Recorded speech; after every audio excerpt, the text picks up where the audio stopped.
ನಾವು ನಿಮಗೆ ಕೇಳಿದ ಪ್ರಶ್ನೆ ನೆನಪಿದೆಯಲ್ಲವಾ? ಅವರು ಬಿಟ್ಟು ಹೋದ ದಾರಿಯಲ್ಲಿ ನಾವು ನಡೆಯ್ತೀವಾ? ಸ್ಫೂರ್ತಿಯನ್ನು ಬದುಕಿಸುವುದು ನಮ್ಮ ಕರ್ತವ್ಯ. ಸ್ನೇಹಿತರೆ, ಪಾರ್ಟ್ 1ನಲ್ಲಿ ನಾವು ಕೇಳಿದ ಪ್ರಶ್ನೆ ನೆನಪಿದೆಯಾ? ಅವರು ಬಿಟ್ಟು ಹೋದ ದಾರಿಯಲ್ಲಿ ನಾವು ನಡೆಯ್ತೀವಾ? ಅಪ್ಪು ಸರ್ ಒಂದು ಮಾತು ಹೇಳಿದ್ದರು, life short, make it sweet. ಅವರು ಹೇಳಿ ಹೋಗಲಿಲ್ಲ, ಅವರು ಮಾಡಿ ತೋರಿಸಿ ಹೋಗಿದ್ದರು.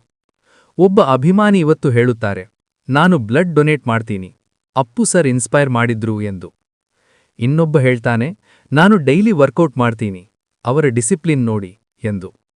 ಒಬ್ಬ ಅಜ್ಜಿ ಹೇಳಿದ್ರು, ನನಗೆ ಫೋನ್ ಯೂಸ್ ಮಾಡಕ್ಕೆ ಬರಲ್ಲ, ಆದ್ರೆ ಅಪ್ಪು ಸರ್ ಫೋಟೋ ಸೇವ್ ಮಾಡ್ಕೊಂಡಿದ್ದೀನಿ ಅಂತ ಹೇಳಿದ್ರು. ಇದು ಅಪ್ಪು ಅವರ ಅಭಿಮಾನದ ಪ್ರೀತಿ ಅಲ್ಲವಾ? ಅವರು ಸಿನಿಮಾ ಹೀರೋ ಮಾತ್ರ ಅಲ್ಲ, ಅವರು ರಿಯಲ್ ಲೈಫ್ ಹೀರೋ. ಇವತ್ತು ನಾವು ಏನು ಮಾಡಬಹುದು? ಒಂದು ಮಗುವಿಗೆ ಓದಿನಲ್ಲಿ ಸಹಾಯ, ಒಂದು ಗಿಡ ನೆಡುವುದು, ಒಂದು ದಿನ ಸ್ಮೈಲ್ ಸ್ಪ್ರೆಡ್ ಮಾಡೋದು. ಅದೇ ನಿಜವಾದ ಗೌರವ ನಮ್ಮ ಅಪ್ಪು ಸರ್ ಅವರಿಗೆ ಕೊಡುವುದು. ಇದೇ ನಿಜವಾದ ಅಭಿಮಾನಿಗಳ ಕೊಡುಗೆ ಅಲ್ಲವಾ? ಸ್ನೇಹಿತರೆ, ಮನುಷ್ಯರು ಹೋಗಬಹುದು, ಆದರೆ ಅವರ ಮೌಲ್ಯಗಳು, ಅವರ ನಗು, ಅವರ ಸರಳತೆ, ಅವು ಎಂದಿಗೂ ಹೋಗುವುದಿಲ್ಲ.